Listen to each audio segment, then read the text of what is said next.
Hello guys, good day po sa lahat. Welcome muli sa ating channel.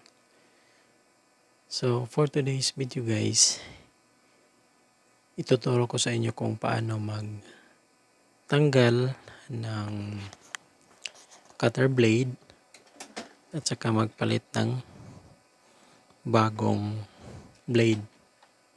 So napakadali lang guys. So dapat tapusin nyo ang video na to para matuto kayo kung paano magtanggal ng cutter blade nito. So bago tayo magsimula, shoutout muna tayo sa ating mga lahat ng subscriber.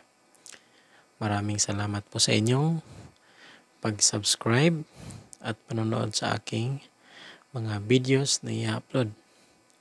God bless po sa inyong lahat. Sana nasa mabuti kayong kalagayan ngayon. So patuloy tayo sa ating gawain. So ito yung Photolucio na DNP DXRX1 na printer.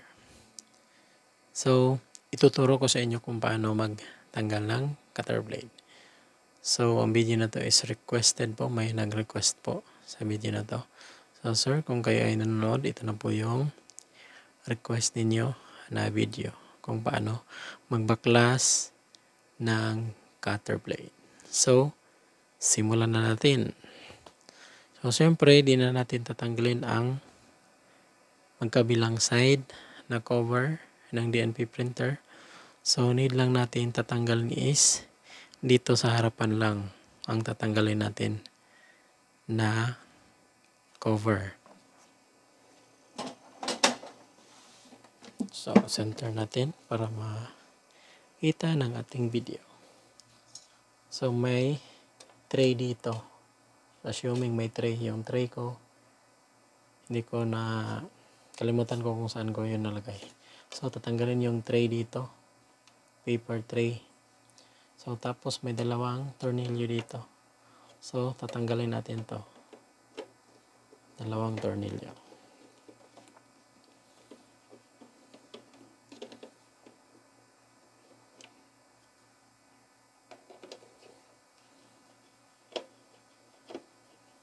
Pag natapos mo ang video na to sir, sure ako you know na how to DIY your printer. So ganito lang ang pagtanggal. Hawakan dito tsaka dito. Yun. Pag lagatak na yan, so ibig sabihin natanggal na yung lock doon sa ilalim. So kailangan lang natin buksan yun. So natanggal na yung cover. Ganun lang ang proseso. So ilapit natin konti yung ating camera para makita niya talaga ng focus.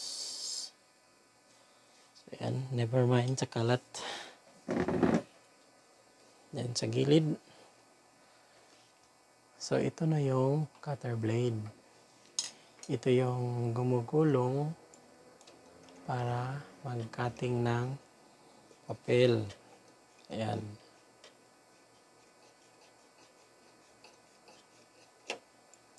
So ang tanong ngayon, paano natin tatanggalin tong cutter blade na yan? So napakadali lang guys. Hindi nyo tatanggalin itong gear na to at saka gear at saka belt. No need na pong tanggalin yan. So una po natin gagawin is may nakita kayong wire dito. Ito. So kailangan lang natin hugutin to. So i-lock muna natin to. So yan. Tanggalin natin tong wire na to. Yun. Ito. And then may makikita kayo ditong tornilyo at saka dito sa ilalim ng gear na plastic. So yung dalawang tornilyo na yan, yun lang tanggalin natin. So simulan natin.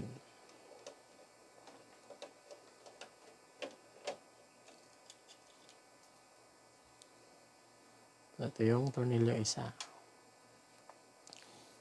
Itong isa naman.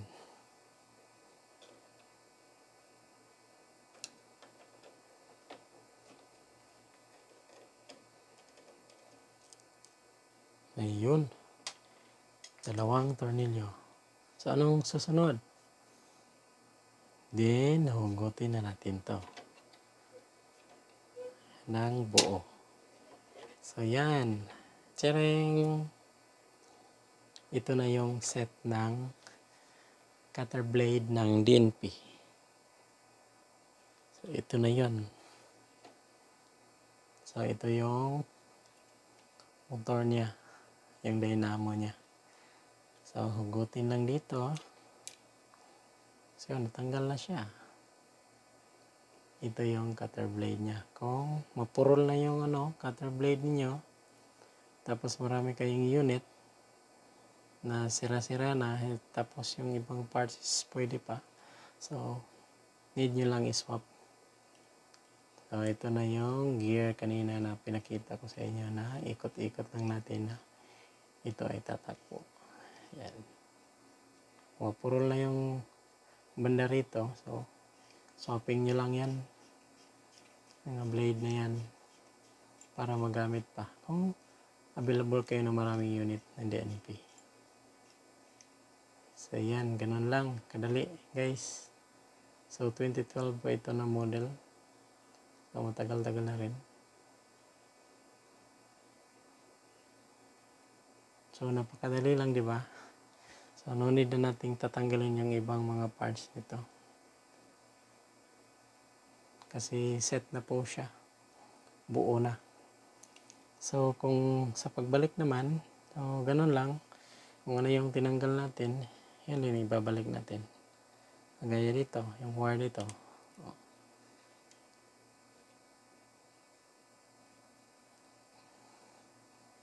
Tapos, pag nabalik na ang wire, ibalik natin.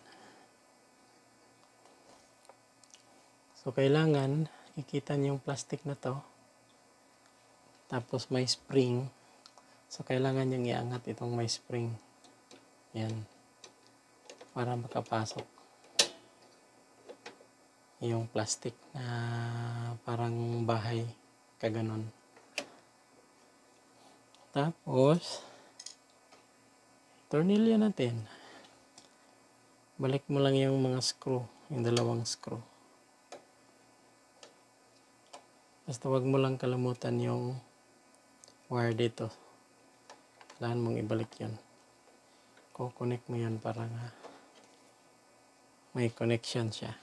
Dapat may connect yun.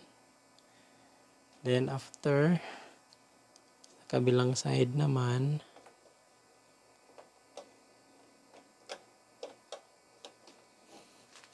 kailangan mo lang siyang higpitan kasi pag hindi mo na higpitan yan, gagalaw yan. Yun. Tapos na. Then itong wire na to, wala namang ibang linya dyan. Hindi yan lang isa. Babalik.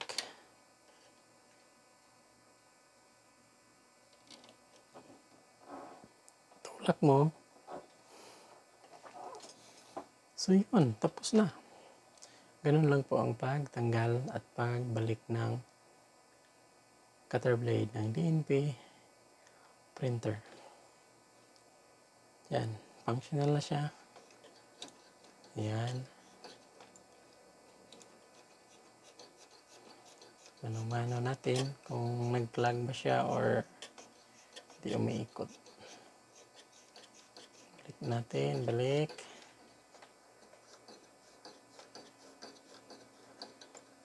Ayun, goods na siya. Ganun lang guys. Kadali. Then after dyan, is ito naman yung cover. So, ang pagkabit nito, huwag niyong isalpak na ganyan. Dapat, iuna nyo ditong may lock. Kikita nyo dito may lock yan. Dito rin sa kabila. So, kailangan yung ipatong dito. Ganun.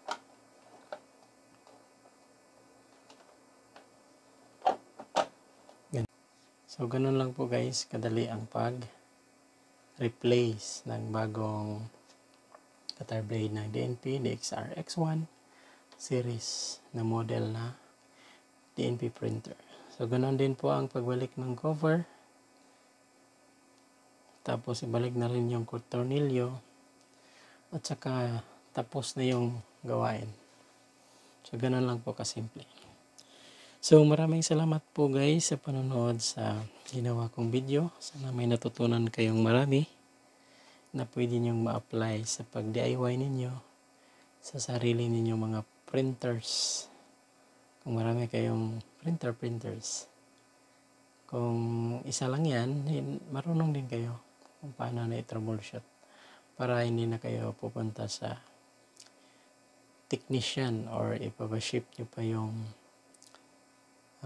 printer ninyo na mahal yung shipment at sa pagpa-repair. Kung di talaga kayo marunong mag-DIY, that's the time na kailangan nyo talaga ipapadala yung buong unit para ma-repair. Pwede rin akong mag-repair kung ipapadala ninyo. So, ganun lang po guys. Maraming salamat.